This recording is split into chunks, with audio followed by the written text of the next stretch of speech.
Hi guys, welcome to I dream. నేను మీ Chanakya. And last time మనం చేసిన కొన్ని బిజినెస్కి సంబంధించిన వీడియోస్లో మన ఇన్వెస్ట్మెంట్ ప్లాన్స్లో కూడా ఐటీకి ఎవరైతే వర్క్ చేస్తుంటారో ఐటీ సెక్టర్లో అలాంటి వాళ్ళకు ఒక పర్ఫెక్ట్ ప్లాన్ అనేది కూడా మన విజయకరణం గారు ఇచ్చారు. సో దాని కంటిన్యూషన్గానే ఈరోజు ఇంకొక ప్లాన్తో కూడా ఆయన వచ్చేసారు, మన పర్సనల్ ఫైనాన్షియల్ అడ్వైజర్. ఈరోజు ఎలాంటి ప్లాన్లో మనం ఇన్వెస్ట్ చేస్తే, ఎలాంటి ఎస్ఐపిలో మనం అయితే ఇన్వెస్ట్ చేస్తే మనకైతే డబ్బులు ఇంకెక్కువ వస్తాయి, ఇన్వెస్టింగ్ ప్లాన్ అనేది ఎలా ఉంటుందో అనే దాని గురించి కూడా మనకు ఎక్స్ప్లెయిన్ చేయడానికి విజయకరణం గారు కూడా రెడీగా ఉన్నారు. మరి అయితే లేట్ ఎందుకు, ఆయన అడుగు. Hi sir. హలో అండి. ఎలా ఉన్నారు? డూయింగ్ గ్రేట్ అండి. Happy new year. Same to you sir. Yeah. And so last year ఇన్వెస్టింగ్లో మేము చేసిన తప్పులు అన్నీ కూడా ఈ ఇయర్ చేయకుండా హ్యాపీగా ముందుకెళ్ళిపోవాలని, మీ అడ్వైస్ ఇంకా బాగా పనిచేయాలని కూడా మేము కోరుకుంటున్నాము. డెఫినెట్గా I will try my level best అండి. యా. అండ్ మనం లాస్ట్ వీక్ మనం చేసిన వీడియోలో ఐటీలో ఎవరైతే వర్క్ చేస్తూ ఉంటారో వాళ్ళకు ఒక మంచి ప్లాన్ చెప్పాం. చాలామంది కూడా వాళ్ళు ఫాలో అవుతూ ఉన్నారు. ఇంకా ఇలాంటి ప్లాన్స్ ఏదన్నా ఉంటే చెప్పండి అని చెప్పేసి అని అన్నారు. సో దాని కంటిన్యూషన్గా మీరు ఈరోజు ఇంకొక ప్లాన్ ఒకసారి వివరిస్తారా? డెఫినెట్గా అండి.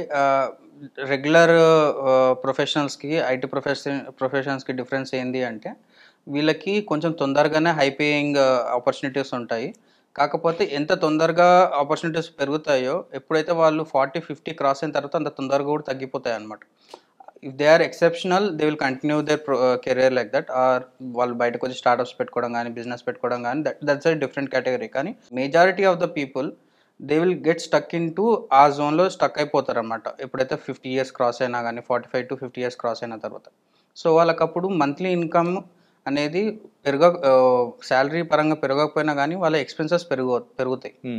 సో దానికి నేను ఇచ్చే సజెషన్ ఏంటి అంటే మనం ఎర్లీగా రిలీజ్ కావాలి. ఎప్పుడైతే మనం 30-35లో ఉన్నామో అప్పుడే రిలీజ్ కావాలి.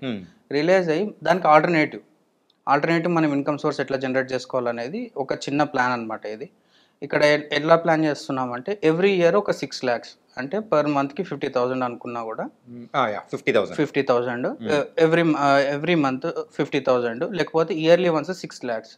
ఓన్లీ 5 years మాత్రం వాళ్ళు ఇన్వెస్ట్మెంట్ చేసుకున్నారు అనుకోండి మ్యూచువల్ ఫండ్లో for the period of 5 years. అంతే, 5 years వరకే. 20 years 15 years కాదండి. అంటే చాలామంది కమెంట్స్ చేస్తున్నారు 20 years ఏంది 30 years ఏంది అంతంత కాదు, చిన్న 10 years చెప్పండి అనేసి అంటున్నారు. సో వాళ్ళ కోసం 5 years మాత్రమే చెప్తున్నాను. 5 years ఇన్వెస్ట్ చేసేసి 5 years డిఫర్మేషన్ పీరియడ్ అని వదిలిపెట్టేసేయాలి. అంటే మనం దాన్ని టచ్ చేయొద్దు. ఇప్పుడు మధ్యలో దాని నుంచి మంత్లీ ఇన్కమ్ తీసుకోవడం కానీ అలాంటివి ఏం పెట్టుకోకూడదు. మనం దాన్ని కాంపౌండింగ్ వదిలిపెడతాం అనమాట. ఓకే, మనం ఇప్పుడైతే ఎంతవరకు అయితే ఇన్వెస్ట్ చేస్తామో దాన్ని కాంపౌండింగ్ వదిలిపెట్టేస్తాము, మనం దాన్ని టచ్ చేయం. కానీ ఎప్పుడైతే 5 years తర్వాత అప్పటి నుంచి every month you can get 1 lakh back అనమాట. రియలీ? అంటే వీళ్ళు ఇచ్చేది 50,000 మాత్రమే ఎస్ఐపి రూపంలో పర్ మంత్కి 5 years, కానీ వచ్చేది మాత్రం 1 lakh అనమాట. అది for the period of 15 years వస్తుంది వాళ్ళకి మళ్ళీ. అంటే కంటిన్యూస్గా 5 years అనేది కూడా మనము పర్ మంత్ 50,000 ఇన్వెస్ట్మెంట్ చేసుకుంటూ వెళ్ళాలి.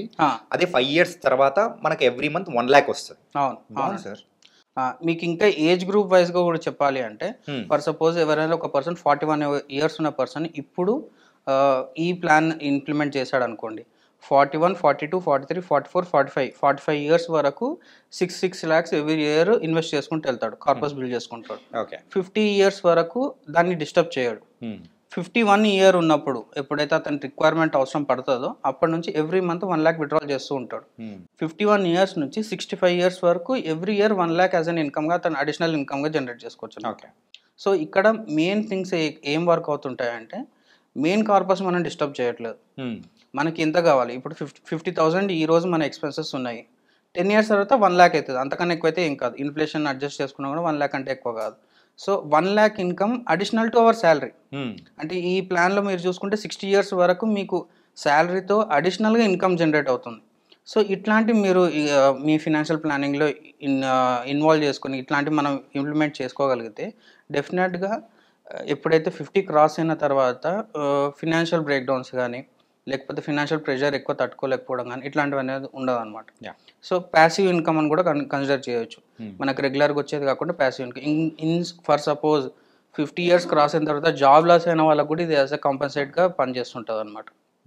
అండ్ మనం ఇప్పటి వరకు చేసిన వీడియోస్లో కూడా అంటే మనం డిస్కస్ చేసుకున్నాం ఎక్కువగా ఏంటంటే ఒక డిసిప్లిన్తో సో ఒక 10 ఇయర్స్ 20 ఇయర్స్ చేసుకుంటే వచ్చే రిటర్న్స్ అనేది కూడా ఎలా ఉంటాయి అవును అవును కాకపోతే దానికి ఎవరైతే వ్యతిరేకంగా ఉంటారో ఆపోజిట్గా ఉండి అవును తక్కువ టైంలోనే ఎక్కువ కావాలి అని అనుకుని ఇప్పుడున్న మైండ్ సెట్ వాళ్ళకి అవును మాత్రం అవును ఇది మాత్రం ఖచ్చితంగా బాగా ఉపయోగపడుతుంది. డెఫినెట్గా అండి. ఎందుకంటే నేను ఎందుకు పర్టికులర్గా 5 ఇయర్స్ తీసుకున్నాను అంటే స్ట్రాటజికల్గానే తీసుకునేదండి. ఎందుకంటే మనం ఎప్పుడైతే 35 నుంచి 40 ఇయర్స్లో పీక్ అనమాట. ఎవరి కెరీర్లో అయినా సరే 35 నుంచి 45 ఇయర్స్ మన ఏజ్ గ్రూప్లో ఉన్న వాళ్ళకి పీక్. ఎందుకంటే వాళ్ళకి అప్పుడు ఎక్స్పీరియన్స్ ఉంటుంది, నాలెడ్జ్ ఉంటుంది, ఆపర్చునిటీస్ కూడా ఉంటాయి. 45 తర్వాత ఆపర్చునిటీస్ తగ్గుతూ ఉంటాయి, ఎక్స్పీరియన్స్ పెరుగుతుంది కానీ ఆపర్చునిటీస్ తగ్గుతుంటాయి.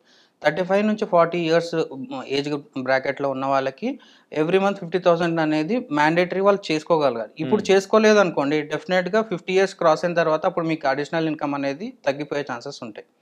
అప్పుడు మన కంప్లీట్గా శాలరీ మీద డిపెండ్ అయినాం అనుకోండి, అందరికీ తెలిసిందే ఎన్ని ఇబ్బందులు మనం ఫేస్ చేయాల్సి వస్తుంది. అవన్నీ అవాయిడ్ చేయాలంటే డెఫినెట్గా ఒక ఆల్టర్నేట్ ఇన్కమ్ సోర్స్ అనేది ఇట్లా జనరేట్ చేసుకోవడం will be the best option. And ఇక్కడ ఇంకొక మేజర్ థింగ్ ఏంటి అంటే, నేను వేరే వీడియోస్లో చెప్పినట్లు 1 CR 2 CR లంసమ్ ఇన్వెస్ట్మెంట్ చేయాల్సిన అవసరం కూడా లేదు. చిన్న చిన్న వాటితోనే మీరు స్టార్ట్ చేసుకోవచ్చు. స్టార్ట్ చేసుకున్న మీరు 1 రూపీ అంటే 50,000 మీరు ఎస్ఐపి చేస్తే 1 lakh రూపీస్ రిటర్న్స్ వస్తున్నాయి. అండ్ మీరు చేసేది ఓన్లీ 5 ఇయర్స్ మాత్రమే, కానీ మీకు వచ్చేసి 3 times. 5 ఇయర్స్ మీరు ఇన్వెస్ట్ చేస్తే 15 ఇయర్స్ మీకు బ్యాక్ వస్తుంది అనమాట.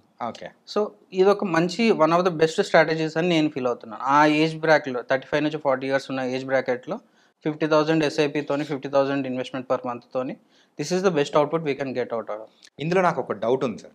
ఏంటంటే ఫస్ట్ 5 ఇయర్స్ మనము కంప్లీట్గా ఇన్వెస్ట్మెంట్ చేసుకుంటూ వెళ్ళిపోయామంటే 6 into 5 సో టోటల్గా 30. అంటే ఆ 5 ఇయర్స్లో మనం ఇన్వెస్ట్ చేసింది 30 lakhs. సో ఆ తర్వాత ఒక 15 ఇయర్స్ వరకు మంత్లీ 1 lakh వస్తుంది అని చెప్పేసి చెప్పారు.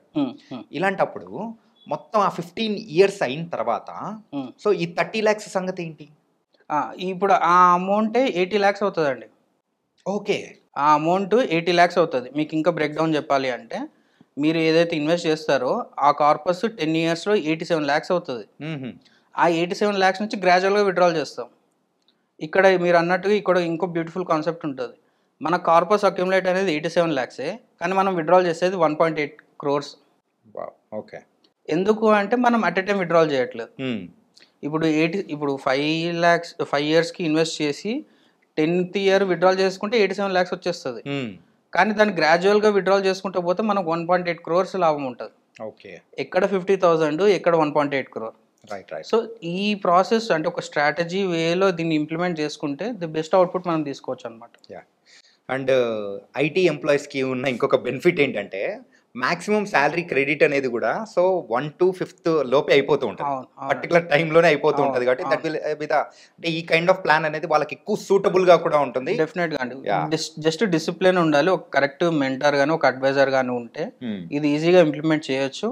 ఆ 50,000 ఎస్ఐపిని కూడా కంప్లీట్గా డైవర్సిఫై చేసుకొని ఏ ఫండ్లో ఇన్వెస్ట్ చేస్తున్నాము, ఎంత ఇన్వెస్ట్ చేస్తున్నాము, పీరియాడికల్గా రీబ్యాలెన్సింగ్ చేసుకుంటున్నాము లేదా. ఇంకా దీంట్లో కూడా వెల్త్ అక్యుములేషన్ అప్పుడు ఒక టైప్ ఆఫ్ ఫండ్స్ తీసుకోవాలి, వెల్త్ డిస్ట్రిబ్యూషన్ అప్పుడు ఒక టైప్ ఆఫ్ ఫండ్స్ తీసుకోవాలి. ఇది ఖచ్చితంగా అందరూ ఫాలో అవ్వట్లేదు, కానీ డెఫినెట్గా ఫాలో కావాలి. ఎప్పుడైతే మనం వెల్త్ అక్యుములేషన్ చేసుకుంటున్నామో అంటే ఎప్పుడైతే మనం ఎస్ఐపిస్ చేస్తున్నామో అప్పుడు highly aggressive highly equity funds మంచి ఫండ్స్ సెలెక్ట్ చేసుకోవాలి. ఎప్పుడైతే విత్డ్రాల్ చేస్తున్నామో అప్పుడు చాలా కన్జర్వేటివ్ మోడ్లో వెళ్ళాలన్నమాట. నేను అందుకే ఇక్కడ పర్సంటేజ్ ఆఫ్ రిటర్న్స్ కూడా నేను కన్సిడర్ చేసింది only 15% during accumulation period. During withdrawal period only 12% తీసుకున్నాను నేను. సో ఇంత అంటే వరస్ట్ ఫండ్స్ ఇచ్చినవి 15%, వరస్ట్ డెట్ ఫండ్స్ ఇచ్చినవి 78%. ఇవన్నీ కలెక్టివ్గా చేసుకొని మనం బిల్డ్ చేసిన స్ట్రాటజీ అనమాట. అంటే మనమైతే ఇక్కడ మీరు చెప్పిన ప్లాన్లో కూడా మనము అత్యాశకి పోవట్లేదు, అలా అని చెప్పేసి లిస్ట్కి పోవట్లేదు. కంప్లీట్గా రెండిటికి సమాంతరంగా ఉండేటట్టు యావరేజ్ అనేది ఒకటి తీసుకొని దాని తగ్గట్టు ప్లాన్ అనేది కూడా మీరు డిజైన్ చేశారు. ఎగ్జాక్ట్లీ. ఇప్పుడు 87 lakhs అనేది కూడా జస్ట్ ఈ 15%కి మాత్రమే. ఓకే. మన ఫండ్స్ రెగ్యులర్గా తీసుకునే ఫండ్స్ 18% 20% ఇస్తున్నాయి. జస్ట్ 18% 20% ఇస్తే ఈ 87 lakhs 1 CR ఈజీగా క్రాస్ అయిపోతుంది. రైట్. సో 1 CR ఇక్కడ క్రాస్ అయింది అంటే విత్డ్రాల్ చేసే దగ్గర మనం 1 lakh దగ్గర 1.5 lakhs కూడా తీసుకునే ఆపర్చునిటీ కూడా ఉంటుంది. Okay. So it's part of planning. Complete planning ఉండాలి. స్ట్రాటజికల్ వేగా ఏ ఫండ్స్లో ఇన్వెస్ట్ చేస్తున్నాము, ఎంత ఇన్వెస్ట్ చేస్తున్నాము అనేది డీటెయిల్గా తెలుసుకుంటేనే మనకు క్లారిటీ వస్తుంది అనమాట. Okay. Nice sir, thank you so much. Thank you అండి. ఏంటంటే మన న్యూ ఇయర్ స్టార్టింగ్లోనే మొదటి వీడియో ఒక వండర్ఫుల్ కాన్సెప్ట్తో కూడా అందరికీ నచ్చేలా చెప్పారు. డెఫినెట్. సో ఇది కేవలం ఐటీ ఎంప్లాయీస్కే కాదు, ఎవరైతే మంచి మంచి శాలరీస్ తీసుకుంటున్నారో వాళ్ళందరికీ కూడా ఉపయోగపడేలా ఉంది. Thank you so much. Thank you అండి.